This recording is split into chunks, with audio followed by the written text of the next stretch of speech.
Hello everyone, welcome to positive approach academy. My name is Priyanka. Chemistry की class है आज आपकी और आज हम बहुत ही स्पेशल टॉपिक्स कवर करने वाले हैं जो कि मेनली +1 एंड +2 के रहेंगे। ठीक है, काफ़ी इंपॉर्टेंट ये आज की क्लास है। की पॉइंट्स के फॉर्म में जो भी टॉपिक बचते हैं आपके वो हम डिस्कस करेंगे। ये लगभग हम देखा जाए तो ये आपकी लास्ट क्लास रहेगी केमिस्ट्री की। इसके बाद फिर केमिस्ट्री की भी प्रैक्टिस सीरीज आपकी स्टार्ट हो जाएगी। एक टॉपिक वैसे हमें बचता है वो है नेमिंग रिएक्शन का, वो मैं आपको प्रैक्टिस सीरीज के साथ ही करवाऊंगी। ठीक है, बाकी हमने ऑलमोस्ट सारा सिलेबस कवर कर लिया है आपकी केमिस्ट्री का। और आज जो है बचे हुए टॉपिक उनसे आपका कंप्लीट सिलेबस हो जाएगा। और उसके बाद जैसे कि मैंने कहा आपको प्रैक्टिस सीरीज भी हम स्टार्ट कर देंगे इसकी। तो करते हैं स्टार्ट आज की क्लास को। की पॉइंट्स के साथ मैं डिस्कस करती चलूंगी तो आपने ध्यान से सुनना है और जहां कहीं भी कोई डाउट होगा तो आप पूछ सकते हो।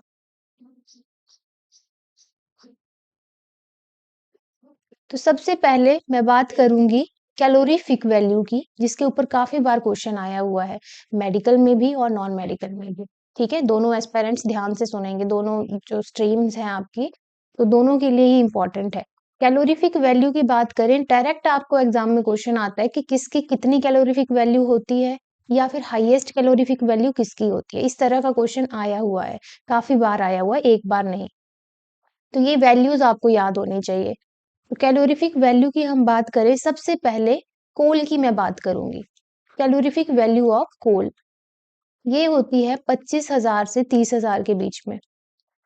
कितनी होती है? 25,000 से 30,000। यूनिट्स ध्यान रखने हैं, यूनिट्स हैं किलो जूल पर केजी। यूनिट्स का खास ध्यान रखना है क्योंकि कई बार होता है यूनिट अलग आ जाते हैं, आपको यूनिट भी अलग आ सकते हैं, तो वहां पे उस हिसाब से फिर आंसर करना होता है। कोल की 25,000 से 30,000 के बीच में। देन अगर हम पेट्रोल की बात करें, पेट्रोल की होती है 45,000 किलो जूल पर केजी। पेट्रोल की कितनी होती है? 45,000 किलो जूल पर केजी। कोशिश करो कि क्लास में ही चीजें याद हो जाएं आपको, ताकि इसके बाद रिवीजन करें और फिर पक्का हो जाए सारी चीजें, है ना। कोल पेट्रोल हो गया। अब बात करेंगे केरोसिन की। केरोसिन की कैलोरीफिक वैल्यू भी होती है आपकी 45,000 किलो जूल पर केजी। केरोसिन के बाद बात करेंगे डीजल की। तो डीजल की कैलोरीफिक वैल्यू कितनी होती है? डीजल की भी होती है आपकी 45,000 किलो जूल पर केजी। तो आपको ये इजी हो गया याद करने को। देखो, पेट्रोल, केरोसिन, डीजल, तीनों की ही कैलोरीफिक वैल्यू कितनी है आपकी? 45,000 है। किस किस की? पेट्रोल, केरोसिन, डीजल, इन तीनों की ही 45,000 है। फिर आ जाओ नेक्स्ट हमारा मीथेन पे। मीथेन की बात करें तो ये 50,000 है, थोड़ा बढ़ गया। देखो, 50,000 किलो जूल पर केजी। मीथेन थोड़ा ज्यादा हो गया। सीएनजी कंप्रेस्ड नेचुरल गैस, इसकी भी 50,000 है। इन दोनों की सेम है, तो ये भी आपके लिए इजी हो जाएगा याद करना, किलो जूल पर केजी, है ना। देन उसके बाद एलपीजी। एलपीजी इनसे थोड़ा सा ज्यादा कैलोरीफिक वैल्यू रखता है, दैट इज 55,000 किलो जूल पर केजी। कितनी है एलपीजी की कैलोरीफिक वैल्यू? 55,000 किलो जूल पर केजी, याद रखना है आपने। फिर बात करेंगे बायोगैस की। बायोगैस की बायोगैस की बात करें तो इसमें रहती है आपकी 35,000 से 45,000 किलो जूल पर केजी कैलोरीफिक वैल्यू बायोगैस की। अगर हम बात करें बायोगैस के बाद बात आती है हाइड्रोजन की, और इसकी सबसे ज्यादा कैलोरीफिक वैल्यू होती है, इसीलिए मैंने इसको थोड़ा सा बड़ा भी लिखा हुआ है ताकि आपको सीधी याद रहे। 150,000 किलो जूल पर केजी। कितनी है हाइड्रोजन की? 150,000 किलो जूल पर केजी। एग्जाम में हाइड्रोजन की पूछी गई थी। एक तो डायरेक्ट वैल्यू पे भी क्वेश्चन आया हुआ है, कितनी होती है, और out of 4 option highest calorific value किसकी है, एक ये क्वेश्चन बना था। पेट्रोल की कैलोरीफिक वैल्यू पूछी हुई है आपके एग्जाम्स में, तो बस ये याद रखनी है। अब आपको कैसे याद रखनी है? सबसे पहले कोल रखो याद, सबसे मिनिमम कैलोरीफिक वैल्यू इसी की है, 25,000 से 30,000 के बीच में। फिर कोल के बाद सीधा बायोगैस याद रखो, 35 से 45, है ना। पेट्रोल, केरोसिन, डीजल, इनकी 45,000, तीनों की सेम है। मिथेन, सीएनजी 50,000, एलपीजी 55,000, और फिर हाइड्रोजन आपका सबसे ज्यादा 150,000 किलो जूल पर केजी। रह जाएंगी याद? तो ये था पहला टॉपिक आपका। दूसरा है लॉज से रिलेटेड। दूसरा जो टॉपिक है वो है लॉज से रिलेटेड, जैसे बॉयल्स लॉ, चार्ल्स लॉ, इनसे रिलेटेड। यहाँ से भी क्वेश्चन आता है अब एग्जाम में। तो पहले तो हम बॉयल्स लॉ को डिस्कस करेंगे। बॉयल्स लॉ की अगर मैं बात करूं, व्हाट इज बॉयल्स लॉ? आपको सिंपल याद रखना है, pressure directly sorry inversely proportional to volume, this is your Boyle's law. क्या होता है Boyle's law? Pressure inversely related to volume, ये है बॉयल्स लॉ। बस इतना याद रखो, यहीं से डेफिनेशन भी बन जाती है। एक और चीज याद रखनी है, कंडीशन। तो जब टेम्परेचर आपका कांस्टेंट रहेगा, तो इसकी अगर डेफिनेशन यहां से बनानी हो, क्या बन जाएगी? At constant temperature pressure is inversely proportional to volume, this law is called Boyle's law. Pressure जब आपका इनवर्सली प्रोपोर्शनल होगा वॉल्यूम के at constant temperature, at constant temperature पूरा ही लिख देते हैं यहाँ पे, है ना, टेम्परेचर यहाँ पे कांस्टेंट है, तो वो हो गया आपका बॉयल्स लॉ। ये याद करने हैं आपने। पहला हो गया बॉयल्स लॉ। दूसरा इसमें आ जाता है, अच्छा इसमें इक्वेशन भी याद रखो, इक्वेशन भी याद रखनी है आपने। जैसे अगर मैं इक्वेशन की बात करूं, बॉयल्स लॉ की इक्वेशन क्या है? P1 V1 is equal to P2 V2। ये जो मैंने इक्वेशन लिखवाई, ये न्यूमेरिकल में यूज होती है और न्यूमेरिकल आया हुआ है इसके ऊपर बेस्ड। केमिस्ट्री के एग्जाम में मैं आपको बताऊं, एक या दो न्यूमेरिकल आपको देखने को मिलेगा। ठीक है, एक या दो से ज्यादा न्यूमेरिकल नहीं आते हैं, बाकी थ्योरेटिकल क्वेश्चन ज्यादा रहते हैं। तो अपनी थ्योरी अच्छी करनी है। न्यूमेरिकल अगर आपसे हो जाते हैं तो बहुत अच्छी बात है, नहीं होते हैं तो वो क्वेश्चन छोड़ देना है। ठीक है, उसी में नहीं फंसे रहना है एग्जाम में, क्योंकि टाइम आपके पास लिमिटेड रहता है। तो अगर आ जाता है आपको न्यूमेरिकल और आपको पता है कौन सा फॉर्मूला अप्लाई होगा, तो अच्छी बात है। इतनी ज्यादा बड़ी कैलकुलेशन वाले न्यूमेरिकल नहीं आते हैं।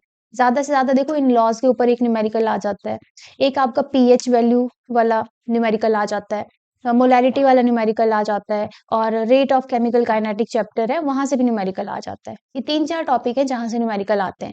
पीएच वाले मैंने आपको बता दिए कैसा आता है ना। मोलैरिटी वाला भी मैंने आपको बता दिया हुआ है। बाकी इस टॉपिक का जो ये लॉज है, इनके ऊपर बेस्ड न्यूमेरिकल हम करेंगे। और जो रेट ऑफ केमिकल काइनेटिक है, रेट लॉ वगैरह, वो भी मैं आपको बताऊंगी न्यूमेरिकल। फिर आपकी मर्जी है आपको वो करना है एग्जाम में या नहीं। ठीक है, क्योंकि ज़्यादा वेटेज नहीं है न्यूमेरिकल की, एक या दो ही आएगा। वो भी ईज़ी बनाते हैं, बहुत टिपिकल नहीं आते हैं। तो ये इक्वेशन याद रख लेना, हो सकता है ईज़ी न्यूमेरिकल हो तो अप्लाई कर दोगे आप बड़े easily. P1 V1 equals to P2 V2। और इस लॉ से ये भी कंक्लूड किया गया कि गैसेस होती हैं कंप्रेसिबल। तो ये क्वेश्चन भी आपको बन सकता है एग्जाम में कि कौन सा लॉ है जिसमें ये चीज़ प्रूव की गई कि गैसेस आपकी कंप्रेसिबल होती हैं। तो गैसेस आर कंप्रेसिबल, ये कहा गया बॉयल्स लॉ में।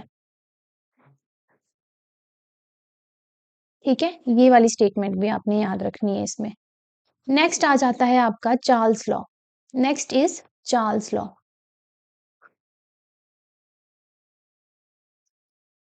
चार्ल्स लॉ की अगर बात करें, यहाँ पे भी आप डायरेक्ट याद रखोगे वॉल्यूम जो है वो डायरेक्टली प्रोपोर्शनल है टेम्परेचर के।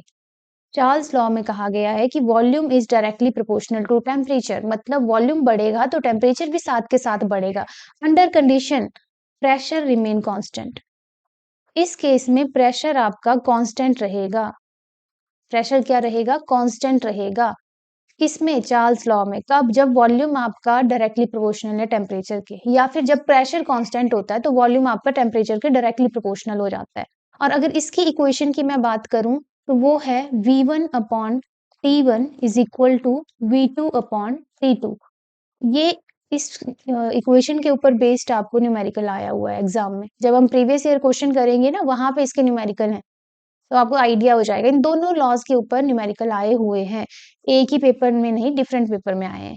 जैसे कि मैंने आपको बताया कि आपके न्यूमेरिकल कम आते हैं, तो एक आधा न्यूमेरिकल एक पेपर में देखने को मिल सकता है आपको। नेक्स्ट लॉ है आपका डेल्टन लॉ। अब डेल्टन लॉ क्या कहता है? डेल्टन लॉ कहता है कि टोटल प्रेशर आपका पार्शियल प्रेशर के बराबर होता है। मान लो किसी भी कंटेनर में बहुत सारी गैसेस हैं, तो उस कंटेनर का total pressure is equal to partial pressure of all the gases present in the container.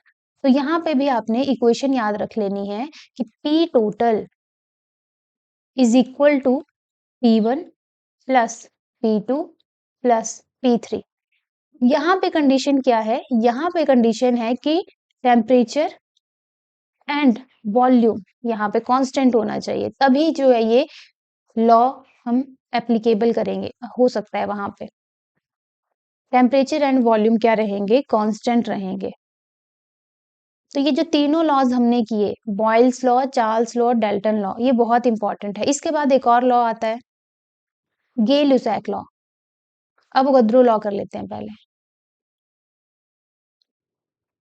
Avogadro law, Avogadro law की मैं बात करूं तो यहाँ पे बोला गया है वॉल्यूम डायरेक्टली प्रोपोर्शनल होता है नंबर ऑफ मोल्स के। Volume is directly proportional to N. ये भी आपका एग्जाम में आया हुआ है, अभी रिसेंट एग्जाम में ही आया हुआ है Avogadro law. Volume is directly proportional to number of mole. अगर एन की बात करें तो ये है आपके नंबर ऑफ मोल, लेकिन कंडीशन क्या है कि जब टेम्परेचर और प्रेशर होगा कांस्टेंट। टेम्परेचर एंड प्रेशर क्या है यहाँ पे? कांस्टेंट। तो कंडीशंस भी याद रखनी है, ये भी उतनी ही इंपॉर्टेंट है जितने की ये इक्वेशंस। तो अवोगाद्रो लॉ में क्या कहा गया है कि वॉल्यूम जो है वो डायरेक्टली प्रोपोर्शनल है नंबर ऑफ मोल्स के। याद रखोगे? रखना पड़ेगा यार, ठीक है।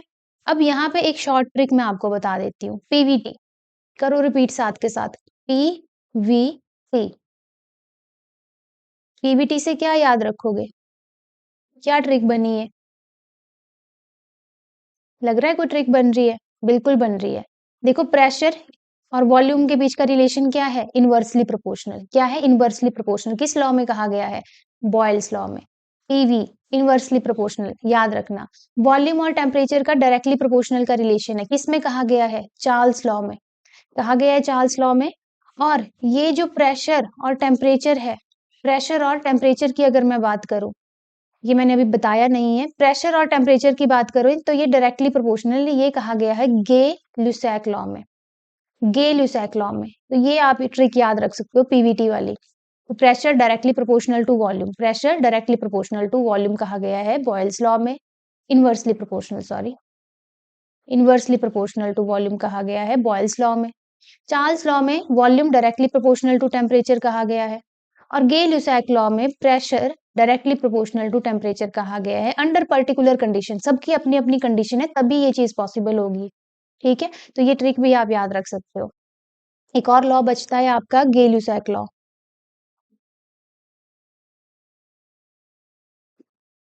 गे लुसैक लॉ, गे लुसैक लॉ में क्या कहा गया है कि प्रेशर जो है डायरेक्टली प्रोपोर्शनल है टेम्परेचर के। इस लॉ को अमंटन लॉ भी कहते हैं। दूसरा नाम क्या है इसका? अमंटन्स लॉ। तो यहां से अगर हम बात करें तो इन्होंने कहा है pressure is directly proportional to temperature. Condition क्या रहेगी? वॉल्यूम कांस्टेंट होना चाहिए। वॉल्यूम जो है वो कांस्टेंट होना चाहिए। तो सारे लॉज याद होने चाहिए आपको, एक बार फिर से देख लो। बॉयल्स लॉ में कहा गया है pressure inversely related to volume when temperature remain constant. Charles law में कहा गया है volume directly proportional to temperature when pressure remain constant. Dalton law में कहा गया है total pressure is equal to partial pressure of all the gases at constant temperature and volume.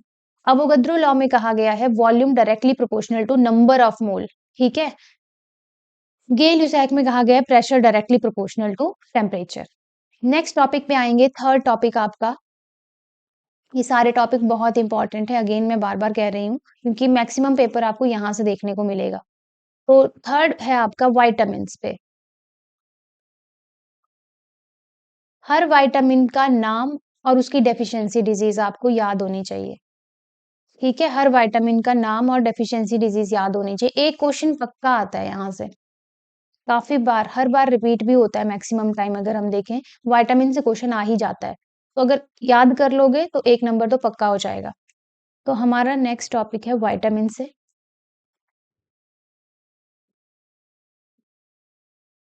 सबसे पहले बात करेंगे विटामिन ए की। क्या नाम है विटामिन ए का?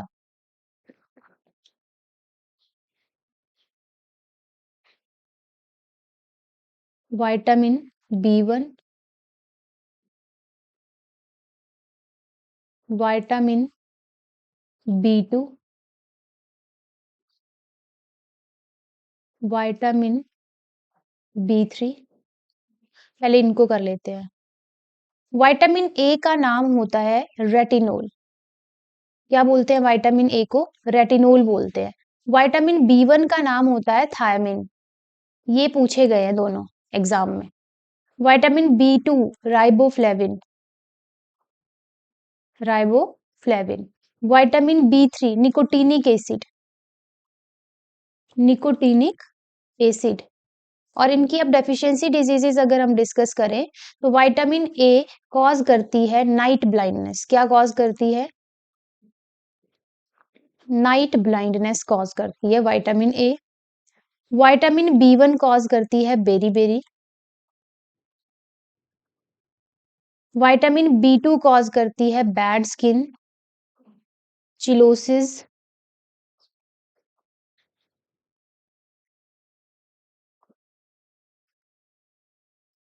और विटामिन B3 ये कॉज करती है पेलेज्रा। ठीक है, इनको याद कर लो। विटामिन ए का नाम है रेटिनोल, इसकी डेफिशिएंसी डिजीज है नाइट ब्लाइंडनेस। विटामिन B1 का नाम है थायमिन, डेफिशिएंसी डिजीज है बेरी। विटामिन B2 का नाम है riboflavin, deficiency disease bad skin या cheilosis. Vitamin B3 nicotinic acid, pellagra इसकी डेफिशिएंसी डिजीज है। नेक्स्ट विटामिन पे चलते हैं। निकोटीनिक एसिड तक हो गया। नेक्स्ट है फिफ्थ आपकी विटामिन B12। ये भी आपका प्रीवियस ईयर क्वेश्चन है। विटामिन B12, इससे दो तरह के क्वेश्चन बनते हैं। एक तो यही कि नाम और डेफिशिएंसी डिजीज बताओ। दूसरा, कौन सी विटामिन है जिसमें कोबाल्ट होता है, तो वो विटामिन B12 होते हैं। नाम से पता चल जाएगा आपको। इसका नाम होता है साइनोकोबैलामिन, कोबैलामिन। तो यहाँ पे कोबाल्ट वर्ड आ रहा है ना, तो याद रखना साइनोकोबैलामिन में कोबाल्ट होता है मेनली। और ये क्या कॉज करती है? पेरिनोशियस अनीमिया। क्या कॉज करती है? पेरिनोशियस अनीमिया। पहले सारी विटामिन लिख लेते हैं, फिर इनको आगे इनके नेम और डेफिशिएंसी डिजीज में बताती हूँ। B12 के बाद विटामिन सी। विटामिन सी के बाद आपका है vitamin D,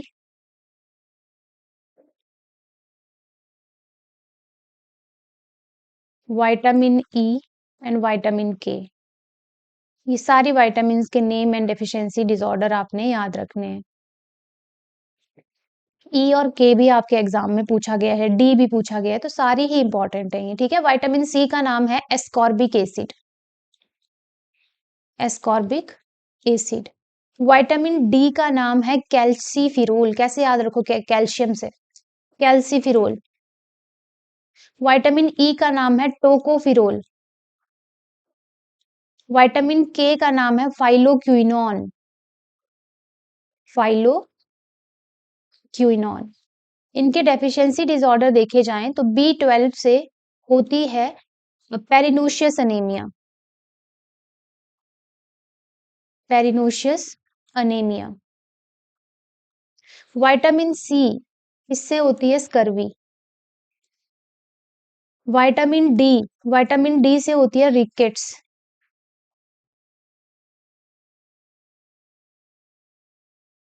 tocopherol, vitamin E, इससे जो है ह्यूमन में लेस फर्टिलिटी कॉज होती है, लेस फर्टिलिटी एंड अनीमिया भी हो जाता है।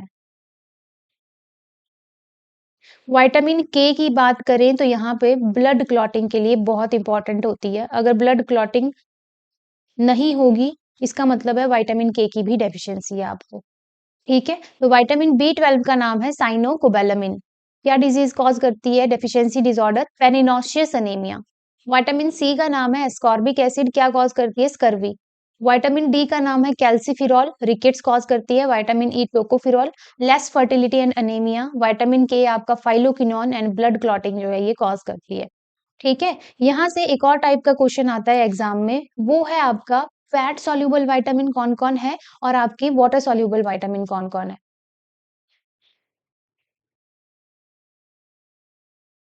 Fat soluble vitamin and water soluble vitamin.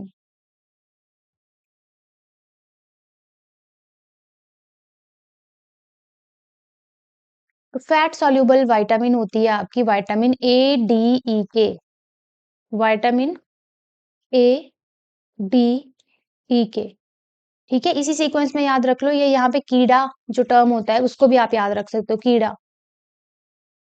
ठीक है, काटने वाला कीड़ा होता है जो, ये ट्रिक है, आप याद रख सकते हो इसको। ये जो कीड़ा है ये आपकी फैट सॉल्युबल विटामिन है, ADE के या कीड़ा, कुछ भी याद रख लो। वहीं जो रेस्ट बच गई फिर बाकी सारी वो आपकी वाटर सॉल्युबल है। कौन कौन सी बची? विटामिन सी बच गई और विटामिन बी कॉम्प्लेक्स, पूरा का पूरा B1 B2 B3 ये सारी की सारी वाटर सॉल्युबल है। विटामिन बी कॉम्प्लेक्स, पूरी की पूरी विटामिन बी। तो ये था आपका विटामिन टॉपिक।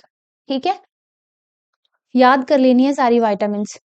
अब हम चलेंगे नेक्स्ट टॉपिक पे अपने, जो कि है want Hoff factor, fourth topic.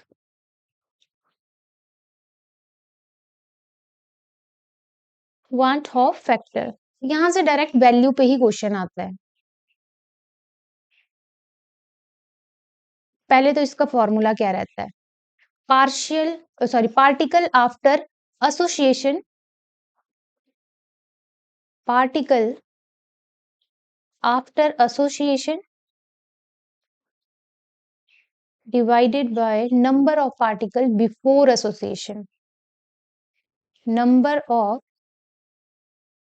Particle before association, ये आपने याद रखना है।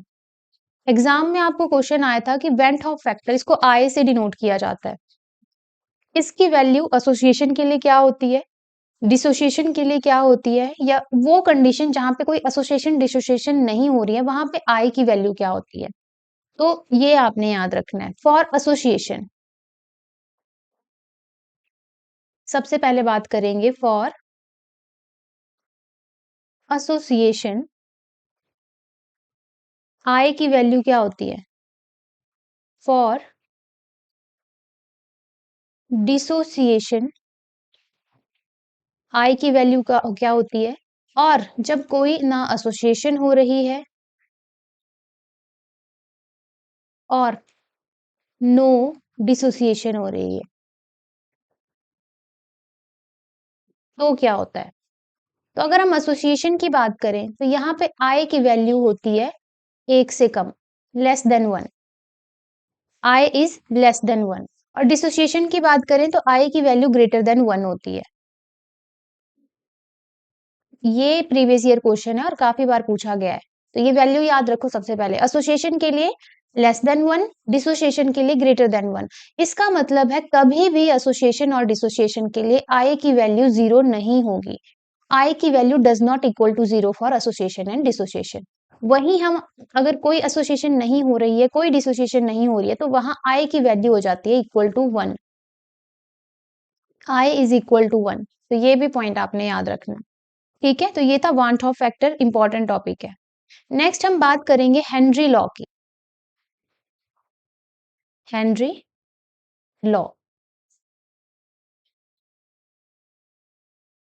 सिंपल याद रखो, हेनरी लॉ होता है mass is directly proportional to pressure. Henry law में कहा गया है कि मास जो है वो डायरेक्टली प्रोपोर्शनल होता है प्रेशर के। ये हेनरी लॉ में कहा गया है। ठीक है, इसको भी याद रखना है। अब हमारा नेक्स्ट टॉपिक है थर्मोडायनेमिक चैप्टर से, laws of thermodynamic, six number. तो सबसे पहले इसमें आएगा फर्स्ट लॉ ऑफ थर्मोडायनेमिक। यहां से भी आपका क्वेश्चन डायरेक्ट आया कि फर्स्ट लॉ में क्या कहा गया है, सेकंड लॉ में क्या कहा गया है, थर्ड लॉ में क्या कहा गया है, जीरोथ लॉ में क्या कहा गया है। तो इसका मतलब है आपको चार लॉज याद रखने हैं। तो सबसे पहला first law of thermodynamic, first law of thermodynamic.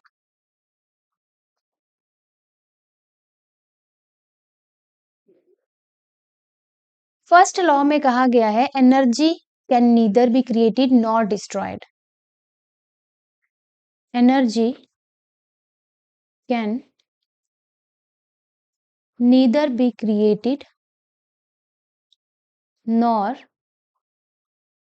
Destroyed. ठीक है, तो ये कहा गया है फर्स्ट लॉ में। और कौन सा लॉ है ये, law of conservation of energy, law of conservation of energy. तो याद रखना है कि फर्स्ट लॉ में एनर्जी की बात की गई है, कंजर्वेशन ऑफ एनर्जी की बात की गई है। एनर्जी को क्रिएट या डिस्ट्रॉय नहीं किया जा सकता, इसको फिर सिर्फ ट्रांसफर किया जा सकता है from one form to another, ये भी आपने याद रखना है। अब मोस्ट इंपॉर्टेंट पार्ट, इसकी इक्वेशन भी पूछी जा सकती है।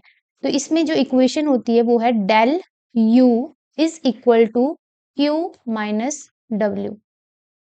ये है आपकी फर्स्ट लॉ की इक्वेशन भाई, याद रखो इसको, बहुत इंपॉर्टेंट है। यहाँ पे डेल यू का मतलब है इंटरनल एनर्जी। डेल यू क्या है? Internal energy. क्यू यहाँ पे है हीट एंड डब्ल्यू यहाँ पे है वर्क डन। डब्ल्यू क्या है? वर्क डन है। डेल यू को डेल ई भी लिखा जाता है कई जगह, तो यहाँ पे आपका डेल ई भी लिखा हो चाहे डेल यू लिखा हो, एक ही बात है। फर्स्ट लॉ क्या कहता है कि energy neither be created nor be destroyed. Law of conservation of energy is the first law of thermodynamic, जिसमें कहा गया है internal energy is equal to heat minus work done. ठीक है, सेकेंड लॉ पे चलेंगे।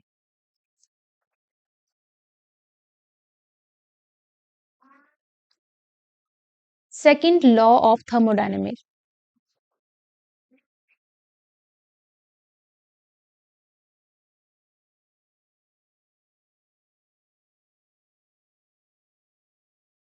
सेकेंड लॉ में क्या कहा गया है? इसमें कहा गया है फॉर अ स्पॉन्टेनियस रिएक्शन या for a spontaneous process entropy of universe always increases. करो रिपीट साथ के साथ, ये याद होना चाहिए आपको। For spontaneous process entropy of universe always increases, हमेशा बढ़ती रहेगी एंट्रोपी स्पॉन्टेनियस प्रोसेस के लिए। स्पॉन्टेनियस दो तरह की प्रोसेसेस होती हैं या दो तरह के रिएक्शन होते हैं, एक स्पॉन्टेनियस एक नॉन स्पॉन्टेनियस। स्पॉन्टेनियस होता है जो खुद हो रहे हैं, जो आपके यूनिवर्स में हो रहे हैं रिएक्शन, आप थोड़ी करवा रहे हो उनको, तो वो स्पॉन्टेनियस रिएक्शन है। नॉन स्पॉन्टेनियस होते हैं जो हम करवा रहे हैं लैब में या कहीं भी। एंट्रोपी का मतलब होता है रैंडमनेस, ये भी पूछा गया है क्वेश्चन। एंट्रोपी का मतलब होता है रैंडमनेस, पार्टिकल की रैंडमनेस। ठीक है, रैंडमनेस ऑफ पार्टिकल। तो इसमें कहा गया है कि किसी भी स्पॉन्टेनियस प्रोसेस के लिए ये जो रैंडमनेस, पार्टिकल की मूवमेंट कह लो या रैंडमनेस कह लो पार्टिकल की, वो हमेशा बढ़ती ही रहती है, कभी नहीं घटेगी। ये कहा गया है सेकंड लॉ ऑफ थर्मोडायनेमिक में। ठीक है, यहाँ पे that is in a close system entropy constantly increases. इसका मतलब है कि एक क्लोज सिस्टम में, in a closed system entropy always increases, constantly increase करती रहेगी। तो ये भी एक इंपॉर्टेंट स्टेटमेंट बन जाती है इस लॉ की। अब क्लोज्ड सिस्टम क्या होता है? दो तरह के सिस्टम होते हैं, ओपन क्लोज। ओपन होता है जैसे मान लो बाहर कोई ओपनली कोई रिएक्शन हो रहा है। क्लोज्ड होता है मान लो किसी क्लोज्ड कंटेनर में हम कोई रिएक्शन करा रहे हैं। ठीक है, तो यहाँ क्लोज्ड सिस्टम की बात हो रही है कि उसकी एंट्रोपी हमेशा बढ़ती रहेगी। यहां से एक और क्वेश्चन बन जाता है, एंट्रोपी को डेल एस से भी रिप्रेजेंट किया जाता है। ठीक है, डेल एस अगर कहीं लिखा हुआ मिले, समझ जाना एंट्रोपी की बात हो रही है। तो डेल एस ऑफ यूनिवर्स मतलब यूनिवर्स की एंट्रोपी हमेशा बड़ी होगी जीरो से। Entropy of universe is always greater than zero, यही तो बात हो रही है। यहाँ पे भी देखो, हमेशा इंक्रीज करती जा रही है, मतलब जीरो तो कभी होगी ही नहीं। डेफिनेशन से हमें ये चीज क्लियर हो रही है। और यूनिवर्स बना होता है दो चीजों से, किस किस से? सिस्टम से, del S system plus del S surrounding, दो चीजों से मिलकर बना है आपका यूनिवर्स। तो अगर उन दोनों चीजों का सम की बात करें तो वो भी तो ग्रेटर देन जीरो ही होगा फिर, है ना? वो भी ग्रेटर देन जीरो होगा। ये एक ही चीज लिखी है मैंने दोनों लाइंस में। डेल एस यूनिवर्स की एंट्रोपी हमेशा, सॉरी, यूनिवर्स की entropy del S of universe is always greater than zero. और यूनिवर्स बना होता है दो चीजों से, सिस्टम से और सराउंडिंग से। तो इनको अगर सम किया जाए तो वो भी तो हमेशा ग्रेटर देन जीरो ही रहेगा, ये बात बोली गई है। यहाँ पे एक और इंपॉर्टेंट इक्वेशन आ जाती है कि del S is equal to del H upon T. ये इक्वेशन भी आपने याद रख लेनी है। ठीक है, डेल एच यहाँ पे है एंथैल्पी, टी है टेम्परेचर। ये फॉर्मूला कब एप्लीकेबल होता है? फेज चेंज में। मतलब मान लो सॉलिड से लिक्विड में रिएक्शन जा रहा है, ये लिक्विड से गैस में जा रहा है, फेज चेंज में ये आपका वैलिड है ये वाला फॉर्मूला। तो ये था सेकंड लॉ। क्या कहा गया है सेकंड लॉ में कि for a spontaneous process entropy of universe always increases constantly. ये कहा गया है आपके फर्स्ट लॉ में। ठीक है, अब आ जाओ थर्ड लॉ पे।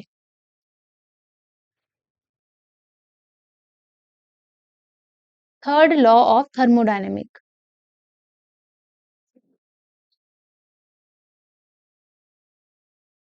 ये लॉज आपको 2-3 बार पढ़ने पड़ेंगे, तभी समझ भी आएंगे और याद भी रहेंगे। तो अभी तो आप पहली बार ही पढ़ रहे हो, तो ये नहीं सोचना है कि ये तो याद ही नहीं हो रहे हैं।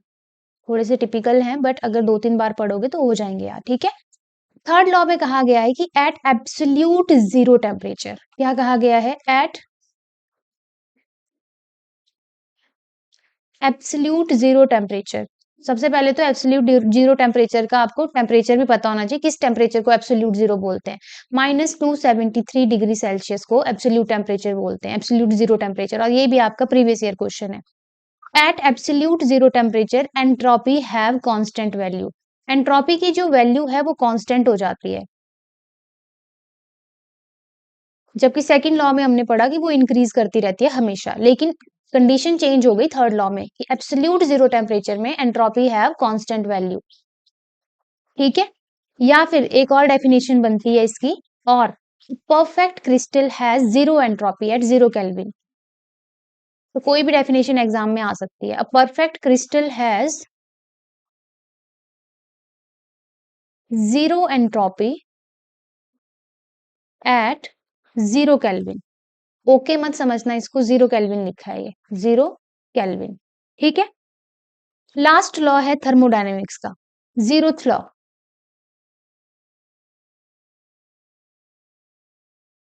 जीरोथ लॉ कहता है कि if system are in thermal equilibrium, 2-3 system है, अगर वो ज्यादा भी, अगर वो सारे के सारे थर्मल इक्विलिब्रियम में है, तो कोई भी हीट फ्लो वहां पे नहीं होगी। If systems are in thermal equilibrium,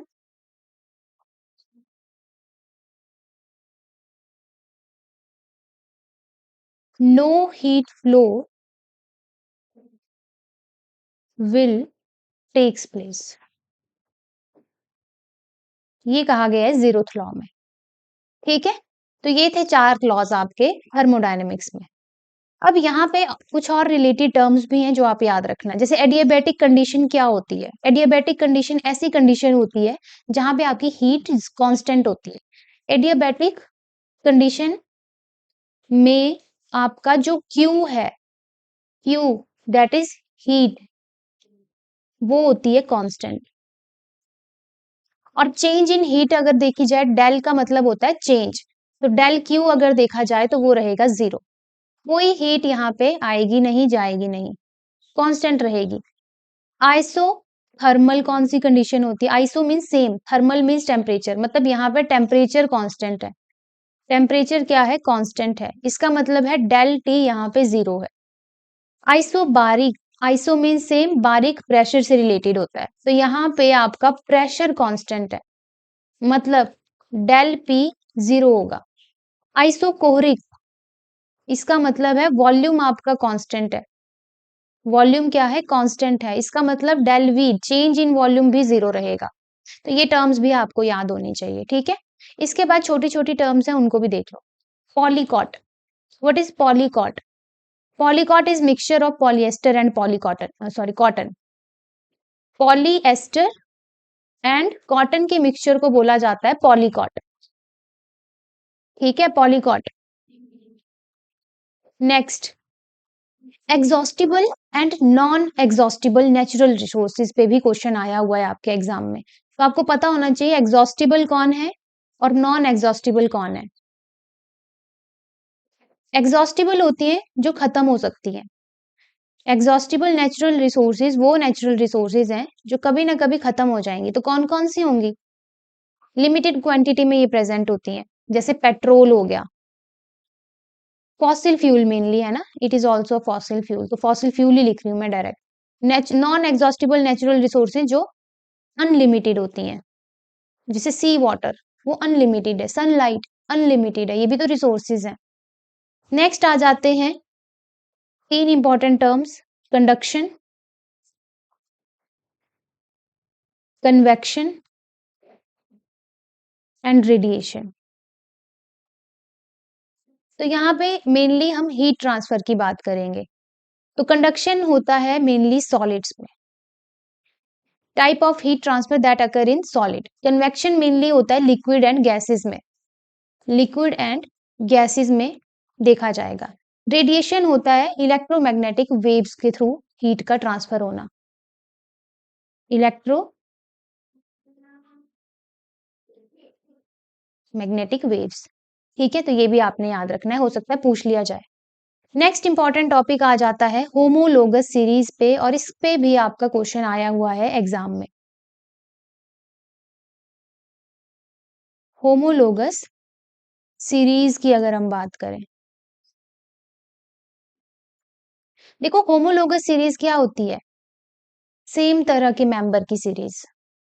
ठीक है, सेम तरह के मेंबर, पर उनमें डिफरेंस क्या हुआ फिर, उनमें डिफरेंस होता है CH2 यूनिट का, और एक मेंबर से दूसरे मेंबर में मतलब CH2 यूनिट डिफर करेगा, और साथ के साथ मास भी कितना 14 म्यू, 14 म्यू मास का डिफरेंस रहेगा। तो ये होता है आपका होमोलोगस सीरीज। एग्जांपल देती हूँ मैं अभी आपको, जैसे मीथेन ले लो, मीथेन, ठीक है, या फिर पहले मैं एल्केन का एग्जांपल देती हूँ। जितने भी एल्केन है, एल्केन कैटेगरी है ना, एल्केन्स, वो सारे के सारे होमोलोगस सीरीज के मेंबर हैं। जैसे सबसे पहले मीथेन, मीथेन के बाद आता है इथेन, इथेन के बाद आता है प्रोपेन। तो एक सीक्वेंस बनती जा रही है, देखो, प्रोपेन के बाद ब्यूटेन, तो ये एक होमोलोगस सीरीज हो गई, फर्स्ट एग्जांपल। दूसरा एल्कीन्स, एल्कीन्स में आ जाएगा सबसे पहले आपका यहाँ पे इथाइन, इथीन, फिर आ जाएगा प्रोपीन, प्रोपीन के बाद क्या आ जाएगा, ब्यूटीन, और सीरीज कंटिन्यू होती चलेगी। तो ये आपकी एल्कीन हो गई, ये एक होमोलोगस सीरीज। तीसरी होमोलोगस सीरीज आप एल्काइंस का एग्जांपल ले सकते हो, और इनमें फंक्शनल ग्रुप सेम रहता है। देखो, ऊपर एल्केन आपके सारे सिंगल बॉन्डेड है, एल्कीन आपके सारे डबल बॉन्डेड है। अगर मान लो मिथेन के साथ यहाँ पे मिथेनल हम बोलते, तो सीरीज क्या बन जाती, मिथेनल, इथेनल, प्रोपेनल, ब्यूटेनल। तो फंक्शनल ग्रुप भी सेम रहेगा, ऐसा नहीं है कि बीच में चेंज हो गया, तब वो होमोलोगस सीरीज नहीं कहलाएगी। अब देखो एक डिटेल्ड एग्जांपल देती हूँ मैं, मिथेन का ले लो। मिथेन से क्या बन रहा है आपका, नेक्स्ट मेंबर अगर आपको पूछ लिया जाए कि मिथेन होमोलोगस सीरीज में मिथेन का नेक्स्ट मेंबर कौन है, तो आपका क्या काम होगा, CH2 यूनिट ऐड करो इसमें, प्लस CH2 कर दो, और 14 म्यू का यहाँ पे मास डिफरेंस रहेगा। तो अगर आप CH2 यूनिट ऐड कर दो, मतलब एक कार्बन और दो हाइड्रोजन ऐड कर दो, क्या बन जाएगा, C2H6, और ये क्या है आपका, इथेन। सिमिलरली इसका नेक्स्ट मेंबर कौन होगा, इस सीरीज में नेक्स्ट मेंबर कौन होगा, अगेन आपका क्या काम है, CH2 यूनिट ऐड करो, प्लस CH2 कर दो, क्या बन जाएगा, C3H8, है ना, C3H8। तो ये तीसरा मेंबर बन गया। एग्जाम में क्वेश्चन आपको किसी भी तरीके से आ सकता है, हो सकता है आपको पूछ लिया जाए CH4 है, उसका बताओ दूसरा या तीसरे नंबर का होमोलोगस सीरीज का मेंबर कौन होगा, इस तरीके से भी क्वेश्चन आ सकता है। तो वहां पे अपना दिमाग लगाना है कि CH2 कितनी बार ऐड करोगे, तब जाके दूसरा, तीसरा या चौथा मेंबर का पता लगेगा। आपको रिवर्स में भी पूछा जा सकता है कि C3H8 है, इसका पिछला मेंबर बताओ कौन होगा, तब माइनस कर देना है CH2। और एक यूनिट से दूसरे यूनिट सीरीज का में जो मेंबर है, एक मेंबर से दूसरे मेंबर तक कितना मास डिफरेंस है, 14 म्यू, याद रखना इसका। ठीक है, तो आई थिंक ये तो हो गया होगा आपको क्लियर। नेक्स्ट इंपॉर्टेंट पॉइंट है, प्रीवियस ईयर क्वेश्चन है ये भी, वर्ल्ड वाटर डे कब सेलिब्रेट किया जाता है, वर्ल्ड वाटर डे पता है आपको, 22 मार्च, याद रखो इसको भी, 22 मार्च। ठीक है, नेक्स्ट इंपॉर्टेंट टॉपिक है एलोट्रॉपिक फॉर्म्स ऑफ फास्फोरस। ये काफी इंपॉर्टेंट है, कार्बन की तो हमने पढ़ ली है ना एलोट्रॉपिक फॉर्म्स, कार्बन चैप्टर में, लेकिन फास्फोरस की भी पढ़नी है, एलोट्रॉपिक फॉर्म्स ऑफ फास्फोरस।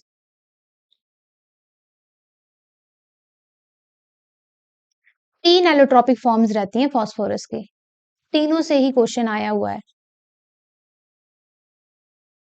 पहली फॉर्म है आपकी व्हाइट फास्फोरस, जिसको येलो फास्फोरस भी बोला जाता है। फर्स्ट वन इज व्हाइट, या फिर हम कहेंगे येलो फास्फोरस। दूसरा है रेड फॉस्फोरस, एंड तीसरा third one is black phosphorus.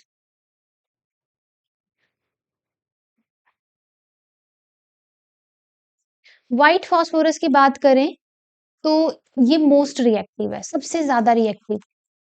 तो आपको डायरेक्ट क्वेश्चन आ सकता है कौन सी एलोट्रोपिक फॉर्म सबसे ज्यादा रिएक्टिव है, ठीक है, मोस्ट रिएक्टिव है ये। और अगर हम बात करें रेड फॉस्फोरस की, ये थोड़ा कम रिएक्टिव है, लेस रिएक्टिव। और ये वाला जो रेड फॉस्फोरस है, ये मैच स्टिक में यूज होता है, जो आगे देखते होंगे आप, माचिस की तीली में आगे जो रेड कलर का लगा होता है जिससे आग भी जलती है, वो आपका रेड फॉस्फोरस होता है। तो ये क्वेश्चन पूछा जा सकता है आपसे। तो याद रखना, रेड फॉस्फोरस आपका मैच स्टिक बनाने के काम आता है। ब्लैक फॉस्फोरस की बात करें, ये सबसे ज्यादा स्टेबल है, मोस्ट स्टेबल।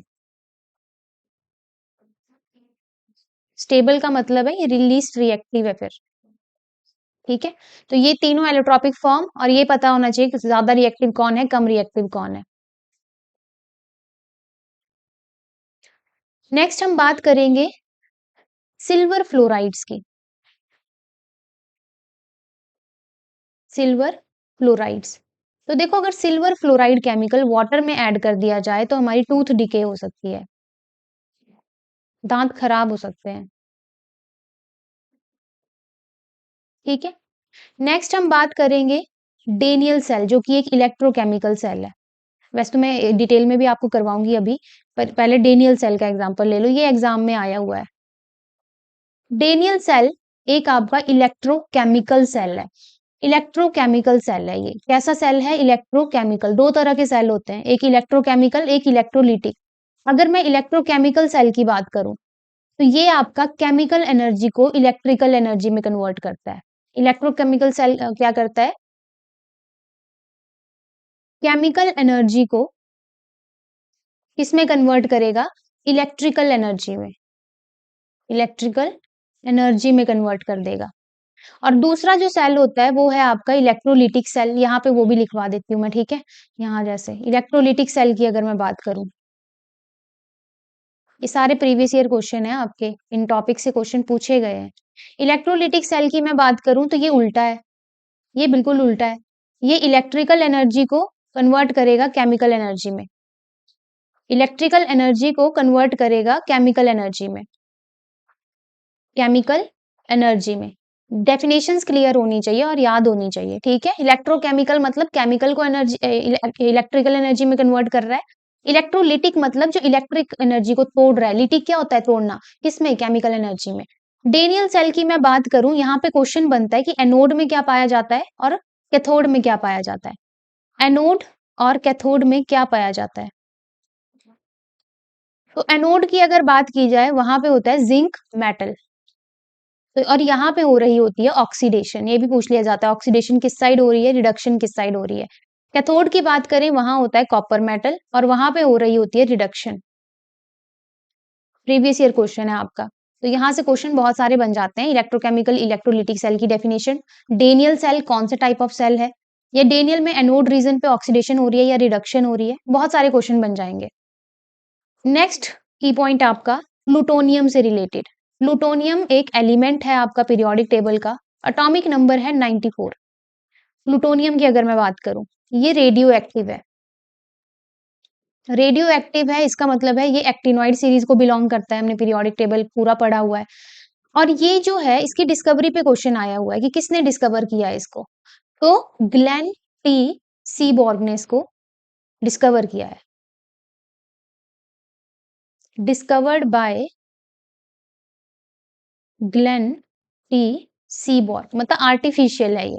हमने पढ़ा हुआ है ना कि फर्स्ट थ्री जो हैं आपके, वो आपके radio active, naturally radio active element हैं एक्टिनॉइड सीरीज के, बाकी के रेस्ट रिमेनिंग आपके मैन मेड या आर्टिफिशियल रेडियो एक्टिव एलिमेंट है। ये चीजें हमने पढ़ी हुई हैं।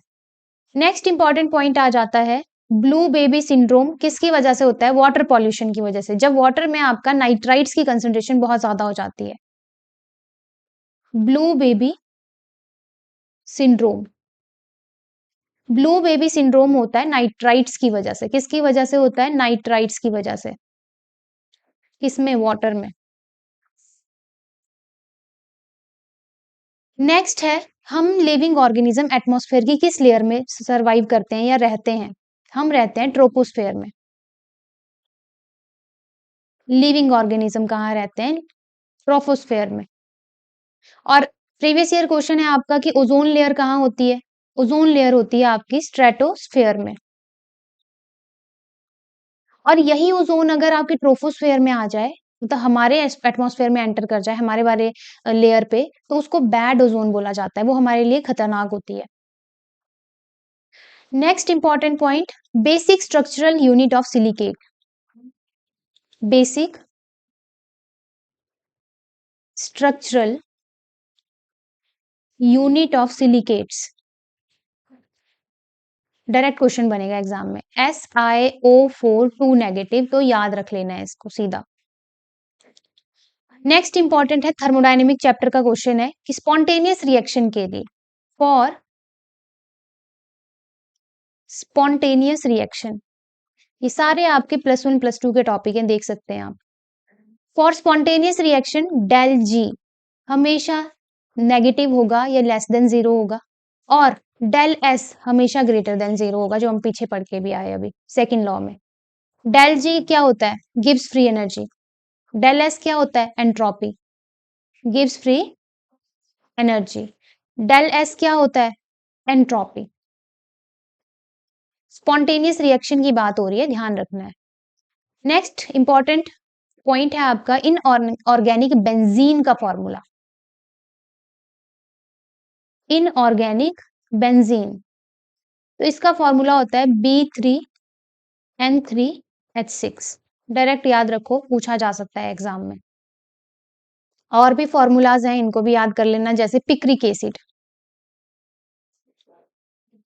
पिक्रिक एसिड का फॉर्मूला C6H3N3O7। स्ट्रक्चर, ये आपके मेडिकल के एग्जाम में आया हुआ है, PYQ है आपका ये।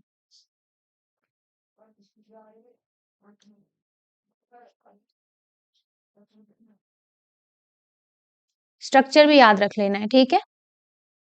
Relation between CP and CV, relation between CP and CV, ये स्पेसिफिक हीट्स हैं, ठीक है। तो सिंपल रिलेशन याद रखना है CP और CV का, वो है CP minus CV equals to R, ठीक है। नेक्स्ट फॉर्मूला है ओलियम का। प्रीवियस ईयर क्वेश्चन है ये सारे, H2S2O7, ये फॉर्मूलाज जो मैं लिखवा रही हूँ। रेक्टिफाइड स्पिरिट, वैसे तो मैंने ये क्लास में भी करवाया है आपको कार्बन चैप्टर में, इसकी कंसेंट्रेशन पे क्वेश्चन आया हुआ है। इसमें 95% इथाइल अल्कोहल होता है, बाकी वाटर होता है, 5% वाटर। इथाइल अल्कोहल, तो इथाइल अल्कोहल याद रखो कि 95% रहता है। नेक्स्ट है unit of viscosity. Unit of viscosity, poise, क्या होता है? पॉइज, याद रखना। इसके बाद आ जाता है एक्वस सॉल्यूशन ऑफ बोरेक्स को क्या बोला जाता है? एक्वस सॉल्यूशन ऑफ बोरेक्स, उस जो एक्वस सॉल्यूशन ऑफ बोरेक्स होता है, वो उसका नेचर कैसा होता है? तो वो अल्केलाइन होता है, या फिर अल्केलाइन की जगह बेसिक भी आप बोल सकते हैं, ठीक है। कैटलिस्ट, पता है ना कैटलिस्ट का क्या काम रहता है किसी भी रिएक्शन में इक्विलिब्रियम फास्ट अटेन करने का। तो ये जो कैटलिस्ट टर्म है, ये किसने दी है? ये दी है बर्जीलियस ने। किसने दी है? बर्जीलियस ने दी है। नेक्स्ट इंपॉर्टेंट पॉइंट है आपका इलेक्ट्रोफाइल और न्यूट्रोफाइल से। तो ये भी क्वेश्चन आया हुआ है एग्जाम में कि इलेक्ट्रोफाइल कौन होते हैं और न्यूट्रोफाइल कौन होते हैं। File means love, electron file मतलब इलेक्ट्रॉन के लिए लव, तो क्या हुए ये? Electron loving. क्या हुए ये? इलेक्ट्रॉन लविंग, मतलब इनके पास है इलेक्ट्रॉन की कमी, तो इनको इलेक्ट्रॉन चाहिए होंगे, ठीक है। कैसे याद रखना है? Electron loving. इलेक्ट्रोफाइल का मतलब है इलेक्ट्रॉन लविंग। अब लविंग है मतलब इनको चाहिए इलेक्ट्रॉन, इसका मतलब है इनके पास कमी है तभी तो चाहिए, तो ये होते हैं इलेक्ट्रॉन डेफिशिएंट। एग्जाम में आपको 4 ऑप्शन आएंगी और पूछ लिया जाएगा कि इनमें से इलेक्ट्रोफाइल कौन है या न्यूट्रोफाइल कौन है। कैसे पहचानोगे? जिनके पास कम इलेक्ट्रॉन होंगे वो इलेक्ट्रोफाइल होंगे, जिनके ऊपर मेनली पॉजिटिव चार्ज लगा होगा। पॉजिटिव चार्ज क्या बताता है? कि कम है इलेक्ट्रॉन, तो H positive, NO2 positive, Br2। हो सकता है कई बार नहीं भी लगा हो, ठीक है, नहीं भी लगा हो चार्ज, तो आपको खुद देखना पड़ेगा। BF3, ये भी एक इलेक्ट्रॉन डेफिशिएंट है। RCO पॉजिटिव, ठीक है। और ये जो इलेक्ट्रोफाइल होते हैं, इनमें आपके लुईस एसिड भी प्रेजेंट होते हैं। जैसे BF3 की अगर मैं बात करूं, ये एक लुईस एसिड है। लुईस एसिड बेस का कॉन्सेप्ट मैंने ऑलरेडी क्लासेस में क्लियर करवाया है, ठीक है, तो यहाँ मैं ज्यादा डिटेल में नहीं बताऊंगी। सिंपल याद रखो, लुईस एसिड आपके इलेक्ट्रॉन डेफिशिएंट होते हैं, और इसका मतलब है कि वो इलेक्ट्रॉन एक्सेप्टर भी होते हैं, एक ही बात है। न्यूट्रोफाइल की बात करें, ये बिल्कुल उल्टा हो जाएंगे। ये इलेक्ट्रॉन रिच होते हैं, इलेक्ट्रॉन डोनेट करेंगे ये। इनके पास ज्यादा इलेक्ट्रॉन, जैसे नेगेटिव साइन वाले, I negative, Cl negative, Br negative, OH negative, NH3 हो गया आपका, Cn नेगेटिव हो गया। और यहीं पे अगर मैं NH3 की बात करूं, ये आपका लुईस बेस भी है। लुईस एसिड बेस भी आपको एग्जाम में फाइंड आउट करने को आ सकते हैं। लुईस बेस, क्योंकि इलेक्ट्रॉन ज्यादा है इसके पास, इसका मतलब है इलेक्ट्रॉन डोनेट कर सकता है, और ये है इलेक्ट्रॉन डोनर, ठीक है। Next important point, nitrolim chemical formula इसका, CaCN2 प्लस कार्बन। पर्ल ऐश का केमिकल फॉर्मूला, ये सारे आपके प्रीवियस ईयर क्वेश्चन है, K2CO3, ठीक है। जो आर्टिफिशियल गोल्ड होता है, जिसको रोल्ड गोल्ड भी बोलते हैं, ठीक है, आर्टिफिशियल गोल्ड, उसकी उसमें क्या चीज मिलाई जाती है? क्या लगता है आपको, क्या चीज मिलाई जाती होगी? गोल्ड के साथ कई बार ब्रास भी मिलाया जाता है, गोल्ड के साथ ब्रास भी हो सकता है, या फिर कॉपर और एल्यूमिनियम भी हो सकता है, ठीक है, कॉपर और एल्यूमिनियम, इनका आपका आर्टिफिशियल गोल्ड बनता है। कार्बोलिक एसिड का फॉर्मूला, कार्बोलिक एसिड का फॉर्मूला C6H5OH। लिथोपीन मिक्सचर होता है ये जिंक सल्फाइड प्लस आपका बेरियम सल्फेट का, ठीक है, व्हाइट पेंट जो है इसका बनता है।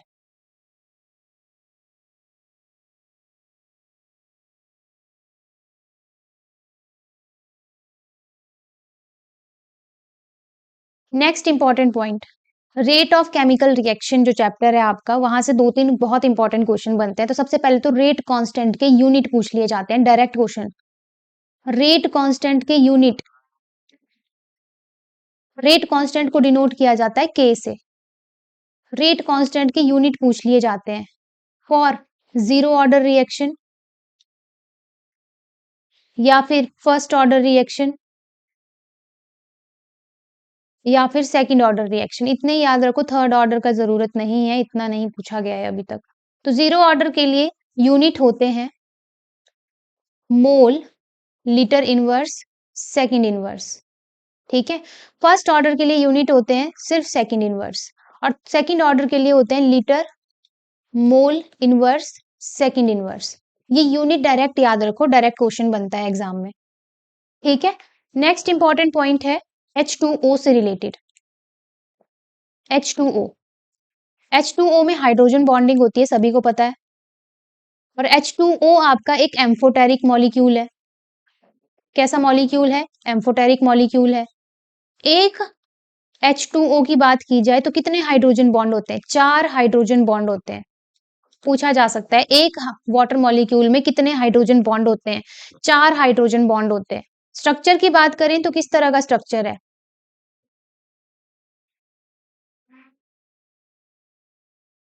2 लोन पेयर भी प्रेजेंट होते हैं।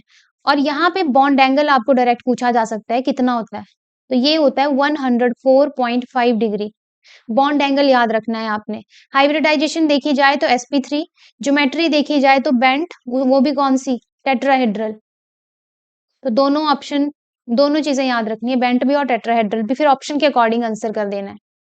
अगर हम आइस की बात करें तो उसका जो स्ट्रक्चर होता है वो केज लाइक होता है, केज लाइक स्ट्रक्चर होता है। इसके केज लाइक स्ट्रक्चर की वजह से ही आइस जो है वाटर के ऊपर फ्लोट करती है। आइस जो है फ्लोट करती है due to its cage like structure. क्यों? क्योंकि केज लाइक स्ट्रक्चर की वजह से वॉल्यूम बढ़ जाता है और डेंसिटी घट जाती है। ये रीजंस पता होने चाहिए आपको। यहाँ पे एक और इंपॉर्टेंट क्वेश्चन आ जाता है कि डेंसिटी ऑफ वाटर मैक्सिमम कब होती है? प्रीवियस ईयर क्वेश्चन है आपका। Density of water is maximum at 4 degree Celsius. कब होती है? 4 डिग्री सेल्सियस, या हम कहेंगे 277 केल्विन। ठीक है। वाटर से एक और इंपॉर्टेंट क्वेश्चन आता है हार्ड वाटर और सॉफ्ट वाटर पे। हार्ड वाटर, सॉफ्ट वाटर पे। Hard water and soft water पे आपका क्वेश्चन आता है। ठीक है, तो इसको भी कर लेते हैं, फिर उसके बाद लास्ट ही है। थोड़े से और टॉपिक बचते हैं, उनको देखते हैं, नेक्स्ट क्लास में कवर कर देंगे। हार्ड वाटर की बात करें, सब पता है आपको, पहाड़ों में मेनली हार्ड वाटर पाया जाता है। यहाँ पे कोई लेदर प्रोडक्शन नहीं होती है हार्ड वाटर में। जो झाग बनता है ना पानी में साबुन से, या नॉर्मली भी, तो वो नहीं बनता है हार्ड वाटर में। जबकि सॉफ्ट वाटर में लेदर प्रोडक्शन होती है। और ये जो नो लेदर प्रोडक्शन है, किस वजह से होती है? कैल्शियम और मैग्नीशियम आयन की वजह से। पूछा जा सकता है क्यों नहीं बनता है झाग? Due to these ion, due to the presence of these ions. ठीक है। सोप की अगर मैं बात करूं, तो हार्ड वाटर के साथ ही इनसॉल्युबल प्रेसिपिटेट बनाता है। H2O plus soap, hard water की बात करें अगर हम, प्लस सोप अगर हम लगाएंगे पानी के साथ, तो वहां पे इनसॉल्युबल प्रेसिपिटेट बन जाते हैं, जिनको बोला जाता है स्कम। क्या बोला जाता है? स्कम बोला जाता है। ठीक है। सोप्स की बात करें तो ये होते हैं sodium and potassium salt of long chain fatty acid. Definition पता होनी चाहिए। इनका फॉर्मूला आपको पता होना चाहिए, RCOONA, ये इनका जनरल फॉर्मूला है। ठीक है, RCOONA। नेक्स्ट पॉइंट है हार्डनेस ऑफ वाटर क्यों, किस वजह से होती है? जनरली दो तरह की हार्डनेस होती है, टेम्परेरी एंड आपकी परमानेंट। और ये आपके प्रीवियस ईयर क्वेश्चन यहाँ से काफी बार पूछे गए हैं, तो ध्यान से सुनना है इस टॉपिक को। Temporary and permanent. टेम्परेरी की बात करें, ये होती है बाइकार्बोनेट्स की वजह से, due to bicarbonates of calcium and magnesium. और परमानेंट की बात करें तो ये होती है due to calcium and magnesium chlorides, mainly calcium और मैग्नीशियम के क्लोराइड एंड सल्फेट्स की वजह से। ठीक है, तो ये भी आपको एग्जाम में पूछा जा सकता है। रिमूवल की बात करें, टेम्परेरी हार्डनेस को हम बॉइलिंग मेथड से रिमूव कर सकते हैं, क्लार्क मेथड से रिमूव कर सकते हैं, वॉशिंग सोडा का यूज करके रिमूव कर सकते हैं। ठीक है। वहीं अगर हम परमानेंट के रिमूवल की बात करें, तो यहाँ पे भी आप वॉशिंग सोडा यूज कर सकते हो। सबसे पहला वॉशिंग सोडा का यूज कर सकते हो। काल्गन मेथड, ये मेथड पूछे गए हैं एग्जाम में, तो ये याद होने चाहिए सारे। काल्गन मेथड का यूज कर सकते हो आप। ठीक है। Ion exchange method, ion exchange method का यूज कर सकते हो। ठीक है, ये सारे मेथड रहते हैं आपके परमानेंट हार्डनेस के। तो ये था आपका प्लस 1 प्लस 2 के टॉपिक। कुछ टॉपिक रह जाते हैं, उनको हम देखते हैं अपने या तो फिर प्रैक्टिस सीरीज में ही डायरेक्ट उनको करवा दूंगी मैं, या फिर एक और क्लास देखते हैं अगर हो सके तो। ठीक है, चलिए, तो आज की क्लास में इतना ही करेंगे। सारे के सारे की पॉइंट आपने रिवाइज कर लेने हैं अच्छे से। बहुत इंपॉर्टेंट है ये क्लास, पूरी की पूरी PDF आप अच्छे से पढ़ लेना इसको। चलिए, फिर आज की क्लास में इतना ही करेंगे, मिलेंगे अपनी नेक्स्ट क्लास में। धन्यवाद।